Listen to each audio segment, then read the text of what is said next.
In this video, you're going to learn how to graph a box and whisker plot, and we're going to go through two examples together. So let's dive into this first example. Now, when you're given a data set like this, a list of numbers, the first thing that you're going to want to do is you're going to want to put them in order from lowest to highest. So let's do that first. So we've got 5 as our lowest, then we've got 6, and you might want to cross them out or underline them as you do them just so that you know which ones you've already dealt with. And then we've got a 7 over here. We've got another 7 over here. So we've got an 8. Let's see, we've got 3 9s. And we have a 10. Okay, and the other thing you can do sometimes, what I like to do is just count them and then count these and make sure that I have the same number, that I didn't miss any. But let me just draw a line through these just so we know that these are our numbers here. The first thing you're going to want to do now is find the median. And when you think about the median, think about the middle. So what you're going to do is you're going to count towards the middle. So I like to do like this: 1 and 1, 2 and 2, 3 and 3, 4 and 4, and I can see 8 is my middle number. Now you might be saying, Mario, what happens if there's 2? Let's say these were the 2 in the middle. Then what you can do is you can add them up and divide by 2.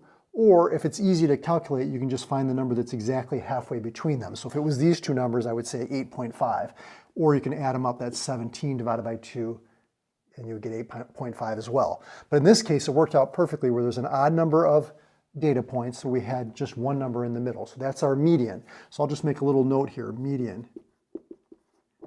Okay, now what you want to do is you want to take the lower half of the data, not including the median, and you want to find the middle of that lower half. So I've got 1 and 1, 2 and 2. Now notice here there's 2 in the middle, so I'm going to add these up. That's 13 divided by 2 is 6.5. So you can see that that's halfway between 6 and 7. So this is what's called our first quartile or our lower quartile. And I'll tell you more about that in just a second.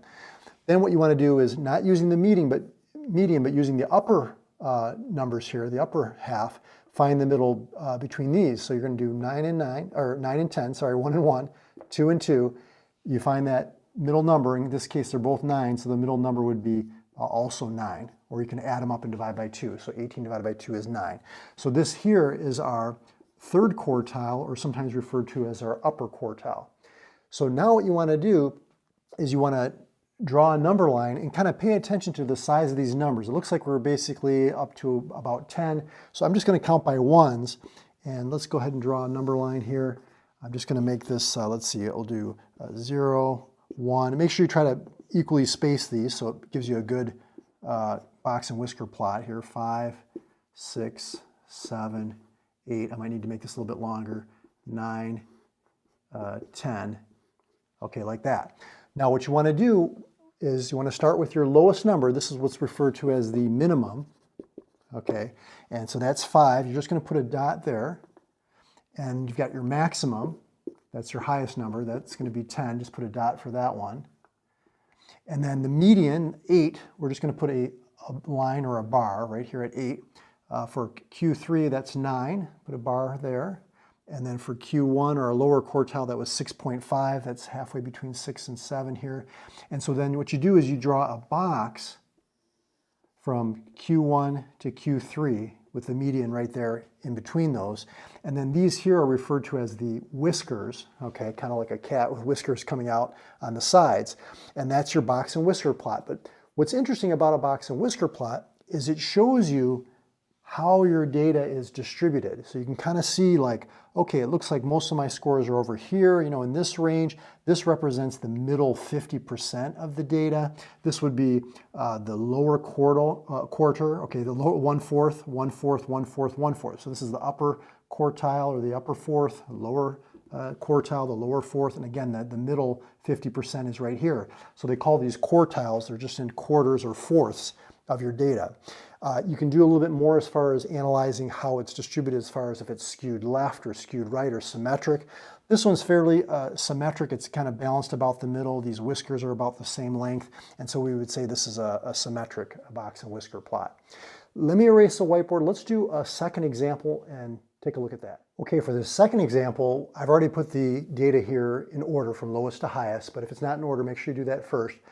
Now what we're going to do is we're going to start by finding the median, the middle number. So what I like to do is I like to kind of go like this, like 1 and 1, 2 and 2, 3 and 3, 4 and 4, 5 and 5, 6 and 6, 7 and 7. Okay, now see, this is interesting because there's 2 in the middle. So we can add these up and divide by 2. So I'll just do that over here to the side. So 161 plus 164 divided by 2. So that comes out to 325 divided by 2 is 162.5. So that's our median right there. Okay, so now what we're going to do is we're going to take the lower half of the data, not including the median. So I'm going to use this 161 and this 150. So 1 and 1, 2 and 2, 3 and 3.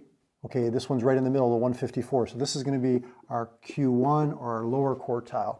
Taking the upper half now, not including the median. So 1 and 1, 2 and 2, 3 and 3. Okay, there's a 165. That's in the middle there. That's going to be our Q3 or our upper quartile. Our minimum is 150. Our maximum is 179. So we're going to draw these on the number line. And it looks like I'm kind of between about 150 and 180. So let's go ahead and draw this out. Sure, make this long enough. Let's start over here with 150. Maybe I'll count by 5s. 155, 160. You want to make them equally spaced. Okay, 170, 175, 180, 185, etc. Okay. Okay, so now we've got our minimum 150. We're going to put a dot here. We've got our maximum, which is 179. That's going to be right about here. We've got our median, 162.5, which is right here. Our first quartile is at 154, so right about here. And our third quartile is at 165, which is right about here. Okay, so we can draw that box, which represents our middle 50% of our data. We've got our whiskers here. And that's it. So now we can take a look and say, again, breaking this data up into quartiles or quarters or 1/4 of the data. Again, this is the middle 50%. Some people would refer to this as skewed right because you see you've got this longer whisker here on the right. What that means when they say skewed right is that, say for example, if these were heights of people in centimeters, you could say, well, this person's really tall. What they're doing is they're bringing up the mean or the average higher than the median or the middle one. So it's kind of like skewing the data higher or to the right. That's one way to look at it. You could also think about it as more of the data is to the left, okay, when it's skewed right like that. So the other thing you can look at is what's called the interquartile range, the IQR, and that's just this Q3 minus Q1. That gives you, the range is again an indication of how spread out the data is for the middle 50%. That's your interquartile range. Of course, the regular range is just the max minus the min, so that's this spread right here. So I hope you have a better understanding about working with these box and whisker plots. If you want to see another example, I'll put a video I did previously right there. If you want some more practice, go to that video and we'll get some more practice. I'll see you there.